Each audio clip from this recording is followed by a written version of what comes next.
today's ride po natin, tayo po ay nandito ngayon sa may Caliraya Lake. Alam nyo ba na ang Caliraya Lake ay isang man-made na lake? Itong Caliraya Lake ay ginawa po ng mga sundalong Amerikano. Ito po ay ginawa nila para magkaroon po ng electricity dito sa may Cavite. Okay?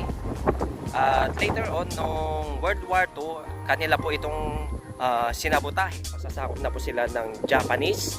At later on ay ang mga Japanese ay sinabotahe rin nito dahil nataron na rin sila ng mga Amerikano.